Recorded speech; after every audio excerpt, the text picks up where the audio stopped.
Hello students of 7th standard. Science का 14 जो lesson है उसका सेकंड पार्ट अभी हम देखेंगे। इसके फर्स्ट पार्ट में हमने देखा कि अब तक कितने जो एलिमेंट्स हैं वो डिस्कवर किए गए और अभी कितने और डिस्कवर हो रहे हैं। यहाँ पर हमें दिए हैं ग्रेट साइंटिस्ट के बारे में। देखिए, Democritus name the small particles of elements atom because in the Greek language atomos means indivisible। तो डेमोक्रिट्स नाम के जो उन्होंने इसे नाम दिया कि जो साइंटिस्ट थे उन्होंने नाम दिया कि जो एटम है वह कहाँ से आया है, ग्रीक लैंग्वेज एटोमोस से, जिसका मतलब है जिस ऐसा एक कण जिसे हम और अधिक डिवाइड नहीं कर सकते। इन 1803 John Dalton proposed his theory stating that atoms cannot be created or divided into smaller particles or destroyed। 1803 में जॉन डाल्टन ने यह बताया अपनी थ्योरी में कि एटम्स जो हैं उनको हम क्रिएट भी नहीं कर सकते या ना उनको डिवाइड कर सकते हैं। He use certain symbols to represent elements, जैसे कि हमें यहाँ कॉपर, सल्फर और हाइड्रोजन के लिए उन्होंने एक स्पेसिफिक साइन का यूज़ करके, सिंबल का यूज़ करके हमें बताया। Oxygen occur in nature in the gaseous state। Two atoms of oxygen are joined to form a molecule of oxygen। तो ऑक्सीजन जो है नेचर में हमें गैस स्टेट में मिलती है और दो एटम्स अगर ऑक्सीजन के मिलाए जाएं तो ऑक्सीजन का एक मॉलिक्यूल बनता है which has an independent existence, जिसका अपना एक स्वतंत्र एग्जिस्टेंस होता है। Oxygen in air is always in molecular state. Just like atoms molecules also can not be seen with naked eye. जिस तरह से हम एटम्स को नहीं देख सकते उसी तरह हम मॉलिक्यूल्स को भी नेकेड आई से नहीं देख सकते। कुछ शॉर्ट फॉर्म्स में हम डे टू डे लाइफ में शॉर्ट फॉर्म्स यूज़ करते हैं किसी भी नाम के लिए। तो ऐसा ही सिमिलर मेथड जो है एलिमेंट्स के बारे में है। The scientist Berzelius was the first to use the present method of using symbols for elements। The symbol of an element is written in English script and is the short form of its name। Some elements and their symbols are listed in the table alongside when the initial letters in the names of two or more elements is the same as a pair of letters is used to write the symbol। For example, we write C for carbon and Cl for chlorine। तो यहाँ पर हमें day to day life में जैसे हम किसी भी नाम का शॉर्ट फॉर्म यूज़ करते हैं, ऐसे इसी तरह एलिमेंट्स के लिए भी कुछ सिंबल दिए गए हैं। तो ये जो टेबल है इसमें एलिमेंट और उनके सिंबल दिए हैं। जैसे हाइड्रोजन के लिए H, helium He, lithium Li, beryllium Be, boron B, carbon C, nitrogen N, oxygen O, fluorine F, neon Ne, sodium Na, magnesium Mg, aluminium Al, silicon Si, phosphorus P, sulphur S, chlorine Cl, argon Ar, potassium K, calcium Ca। तो इसे आप अच्छी तरह से देख सकते हैं और लर्न कर सकते हैं। इसी तरह हमें मेटल्स के बारे में, नॉन मेटल्स के बारे में भी दिया गया है कि which metals do we use in day to day life और आर मेटल्स एलिमेंट्स। तो elements are generally classified into two groups, metals and non metals. जो भी एलिमेंट्स है उसे दो ग्रुप में बांटा गया है, मेटल्स और नॉन मेटल्स में।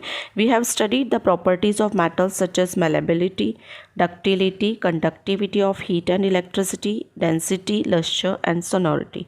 तो ये लास्ट ईयर भी हमने इसके बारे में पढ़ा था, मेटल्स के प्रॉपर्टीज़ के बारे में, कि ये मेलेबल होते हैं, ये डक्टाइल होते हैं और जैसे कि मेल्ट हो जाते हैं, और डक्टाइल उसकी क्या प्रॉपर्टी है, और हीट और इलेक्ट्रिसिटी के कंडक्टर्स कैसे होते हैं वह, फिर उनकी डेंसिटी के बारे में, लस्चर यानी उनकी ब्राइटनेस के बारे में, और सोनोरिटी मतलब उनका एक साउंड होता है। The elements that do not show these properties are called non metals. और ऐसी अगर प्रॉपर्टीज़ किसी एलिमेंट में नहीं है तो उन्हें हम नॉन मेटल्स कहते हैं, जैसे कि phosphorus, sulphur, chlorine. The elements that show some properties of metals and some properties of non-metals are called metalloids। ऐसे कुछ एलिमेंट्स जो कि मेटल्स और नॉन मेटल्स दोनों की प्रॉपर्टीज़ दिखाते हैं उन्हें मेटलॉइड्स कहते हैं। This is the third group of elements, इन्हें हम थर्ड ग्रुप कहते हैं एलिमेंट्स का। Arsenic, silicon, selenium, these are the example of metalloids. Which of the elements are metals and which are not metals and which are metalloid. तो यह अब हम समझ सकते हैं अगर हमें प्रॉपर्टीज़ मेटल्स और नॉन मेटल्स की पता हो तो। यहाँ हमें दिया है do you know the wire that we see in the electric bulb in our house is made of the element tungsten. हमारे घर में जो भी बल्ब हम देखते हैं इलेक्ट्रिक बल्ब, तो उसके अंदर के जो वायर होते हैं वो किससे बने होते हैं, टंगस्टन से। It's symbol W is derived from its German name Wolfram. Similarly, the symbol of silver Ag and gold Au are derived from their Latin names argentum and aurum, respectively. Elements occur in solid, liquid, or gaseous state. Some metals are difficult to use in pure form. तो gold और silver के जो small form हमें दिखाई देते हैं वो कहाँ से आए हैं, वो जो वर्ड्स आए हैं वह भी कौन सी लैंग्वेज से आए हैं, लैटिन नेम जो उनके हैं उनसे आए हैं। Some metals are difficult to use in pure form, for example pure iron rust in air, pure gold is very soft and bends easily. The properties of the original metals can be modified by mixing one or more elements in it. कुछ metals ऐसे होते हैं कि जिन्हें original form में अगर हम use करो तो वो थोड़े से मतलब यूज़ करने लायक नहीं रहते। जैसे कि अगर प्योर आयरन अगर हम यूज़ करेंगे तो कुछ दिन बाद वो रस्टेड हो जाता है। प्योर गोल्ड इतना सॉफ्ट होता है कि उससे हम डायरेक्ट अगर कोई ऑर्नामेंट बनाते हैं तो उसका टूटने का डर रहता है। तो उनके अंदर कुछ अलग से मेटल्स या एलिमेंट्स मिलाए जाते हैं और अलग से नया एलिमेंट तैयार होता है। Such a mixture of metals is called an alloy. और ऐसा अगर कोई मिक्सचर तैयार होता है मेटल का तो उसे अलॉय कहा जाता है। Brass, steel, 22 carat gold are a few example of alloys. इस तरह से जो ब्रास है, स्टील है, यह सब क्या है, एक तरह के अलॉय, और गोल्ड भी जिसमें कॉपर वगैरह भी मिलाया जाता है। यहाँ पर हमें कुछ एग्जाम्पल दिए हैं जैसे कंपाउंड्स के बारे में। कंपाउंड्स क्या होते हैं, तो take sugar in a test tube and heat the test tube, observe what happens and what remains behind. अगर हम एक टेस्ट ट्यूब में शुगर लेते हैं, उसे जलाते हैं, गर्म करते हैं तो क्या होता है, और using tongs hold a magnesium ribbon in a flame and observe what changes took place in the about two experiments. इसी तरह मैग्नीशियम का रिबन है, उसे अगर हम फ्लेम पर रखकर जलाते हैं तो क्या होता है। तो in the first case the sugar melts and then it loses water, leaving behind a black substance. This black substance is carbon. And what does this imply? How many elements is sugar made of? तो अगर हम sugar को जब हमने देखा कि test tube में लेकर हमने उसको जलाया तो उसमें पीछे क्या रह गया, एक ब्लैक कलर का ब्लैक कलर का सब्सटेंस बाकी रह गया और पानी जो था वेपोराइज होकर उसमें से उड़ गया। तो ब्लैक सब्सटेंस क्या था, वो कार्बन था। इससे पता पड़ता है शुगर किससे मिलकर बनी है। And what does the name carbon dioxide imply? How many and which elements is this substance made of? The substance formed by the chemical combination of 2 और more elements is a compound. तो इस तरह से अगर कोई substance बनता है chemical combination से, 2 या मोर एलिमेंट्स के केमिकल कॉम्बिनेशन से अगर कोई सब्सटेंस फॉर्म होता है, बनता है, तो उसे कंपाउंड कहते हैं। A substance is a compound only if its molecules are made up of atoms of different types. Water is a compound. One molecule of water is made of 2 atoms of hydrogen and 1 atom of oxygen.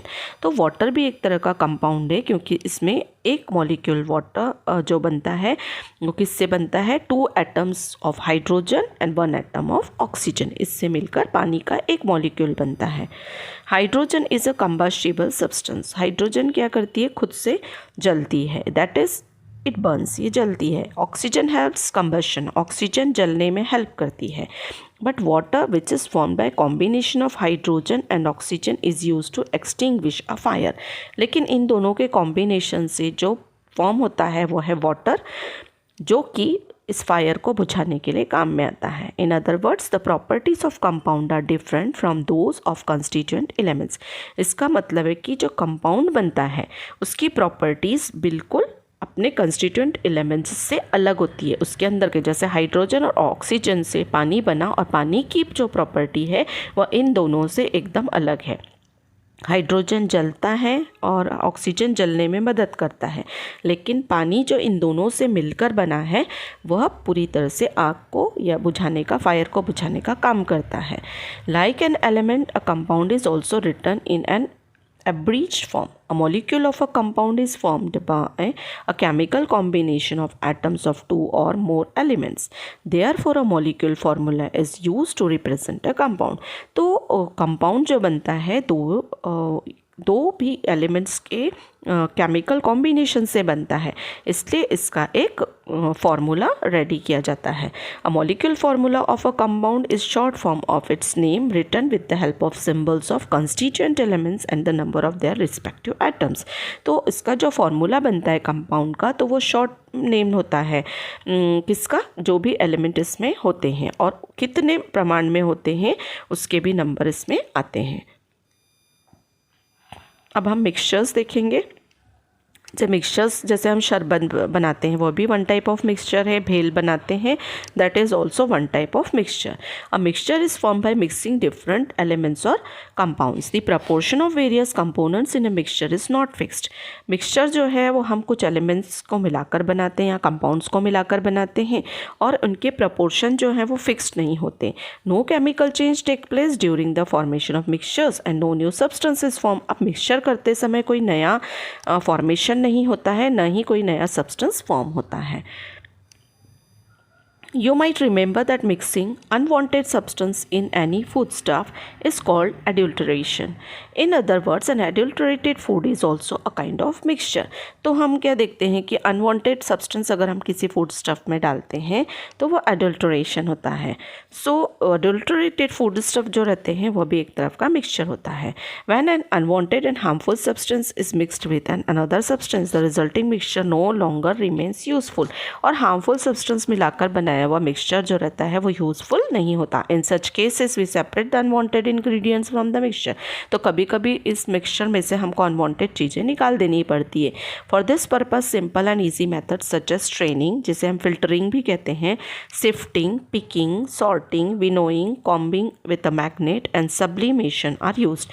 तो ऐसी process के लिए अगर हमें किसी चीज़ में से कोई अनवांटेड चीज़ हटाना है, जैसे हम कई बार अपने घर में फूड ग्रेन्स लाते हैं, जैसे गेहूँ है, चावल है, उसमें से हमको कंकड़ अलग करना हो या उसके अंदर कुछ ज़्यादा भूसा वगैरह मिक्स हो, तो उसको अगर हमको अलग करना है तो हम लोग कौन से बिनने वाला काम करते हैं, विनोइंग करते हैं, या फिर उसको फिर हम क्या करते हैं, सिफ्टिंग करते हैं, छानते हैं ना, इस तरह से अलग करते हैं। Which ingredients from which mixtures could be separated by using these methods? So हम ये लर्न करेंगे कि किस तरह से इसे अलग अलग किया जाता है। देखिए यहाँ पर कुछ दिए गए हैं हमें मेथड्स की, हम कंपोनेंट्स ऑफ अ मिक्सचर उसमें से हम किस तरह से सेपरेट करते हैं। तो जैसे यहाँ देखो विनोइंग हो रही है, अगर भूसा जो है किसी भी ग्रेन में से हटाना है तो फिल्ट्रेशन होता है। कभी कभी हम देखिए टी वगैरह भी हम फ़िल्टर करते हैं या फिर उसे निकाल देते हैं, चाय पत्ती जो है। उसी तरह फिर हम चर्निंग करके बटर मिल्क बनाते हैं। तो यह सब प्रोसेस क्या है, सेपरेट करने की प्रोसेस है मिक्सचर में से। सो उसमें से हम एक मेथड देख रहे हैं, method of distillation.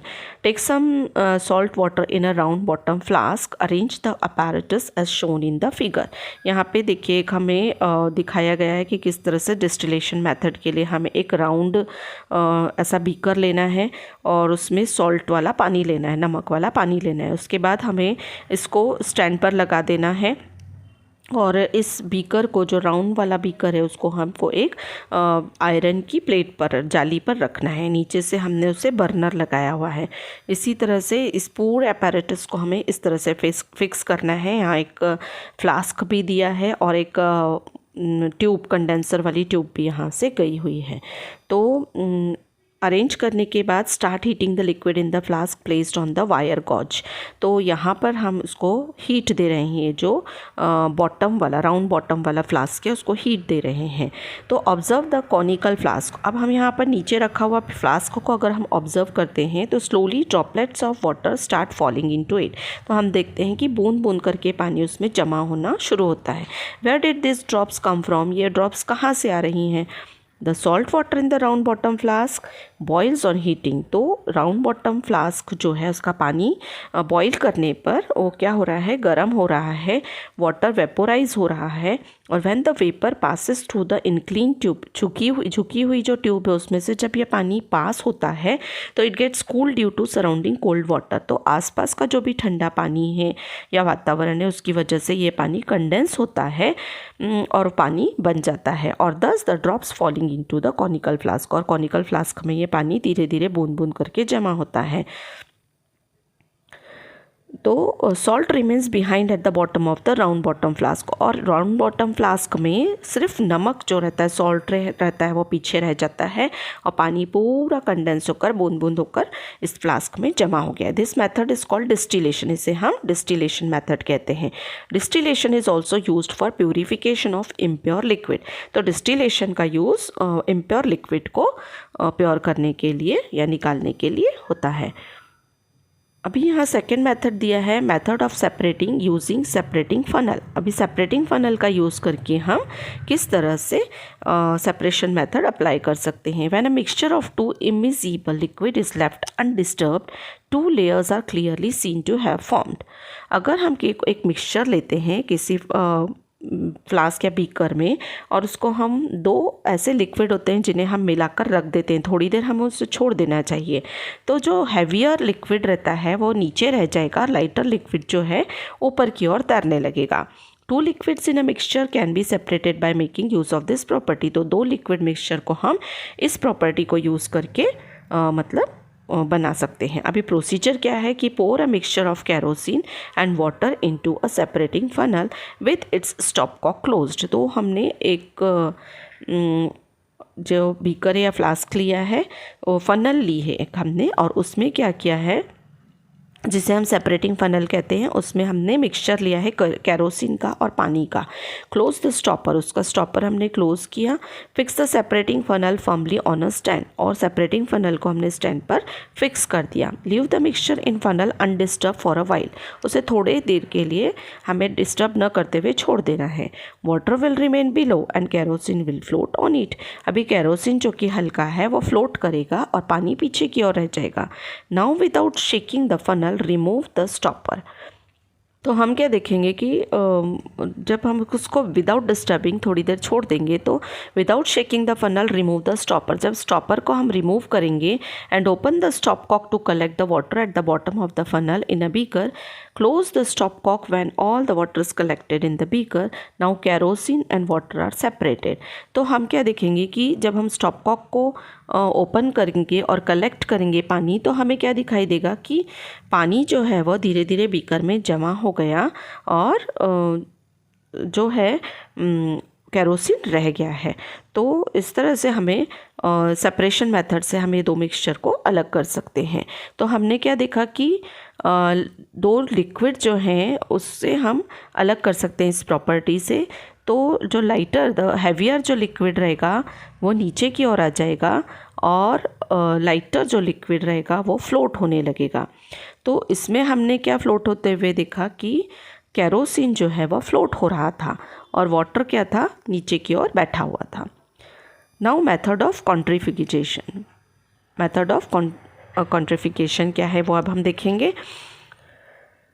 Turbid water, ink, milk, buttermilk, blood are mixtures of liquids and insoluble solid।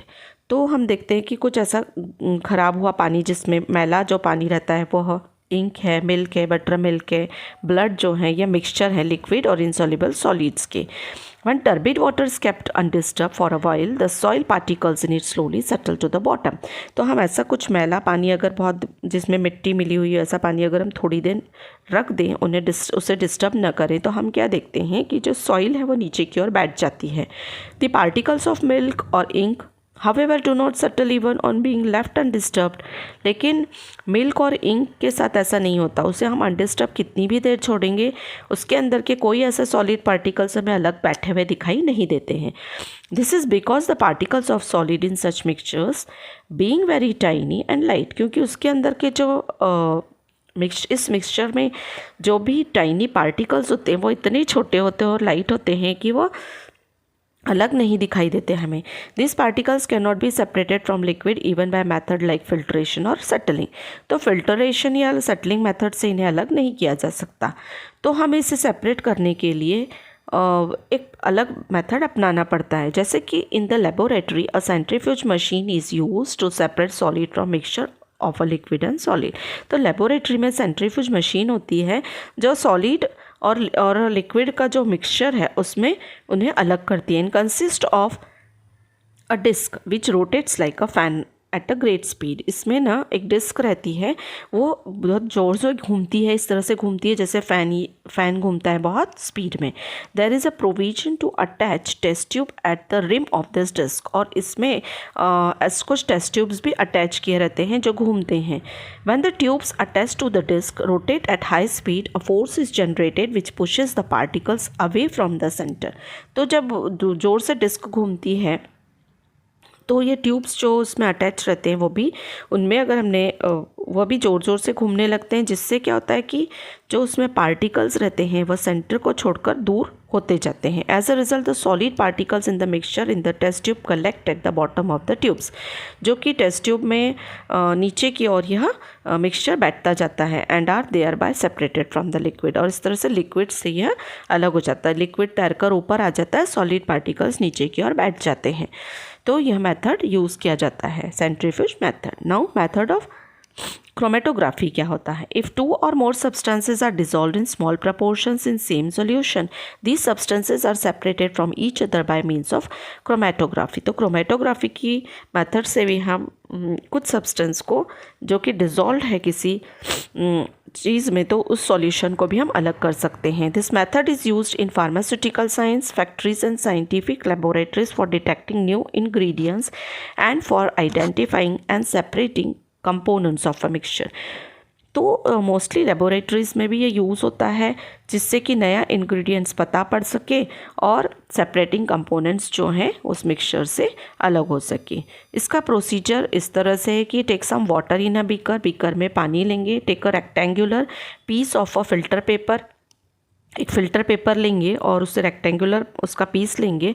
Put one spot of blue ink on it and about 2 centimetre away from one edge. Keep this paper upright in the water in the beaker.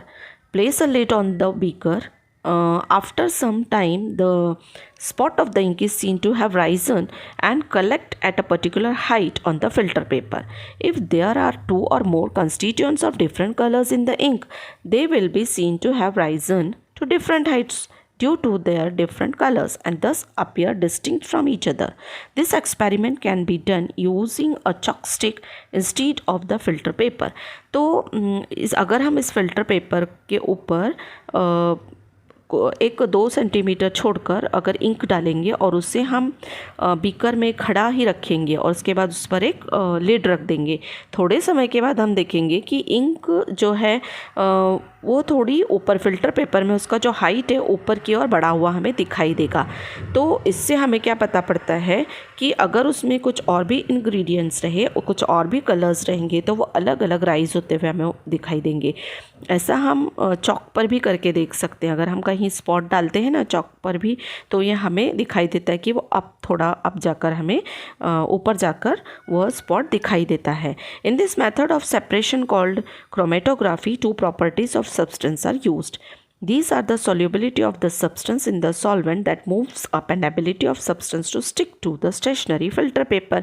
तो हम देखते हैं कि इसमें जो भी substance रहता है, जैसे वो इंक है वो हमें ऊपर डॉट के रूप में हमें चढ़ती हुई दिखाई देती है। This properties are mutually opposite and are different for different substances. As a result, all the components of the mixture do not rise all the way to the upper end of the filter paper but remain behind at different heights. तो ये mix तो नहीं होते लेकिन अलग अलग height पर अलग अलग हमें दिखाई देते हैं. तो ये आपका लेसन है और नेक्स्ट वीडियो में you will get it's question answers.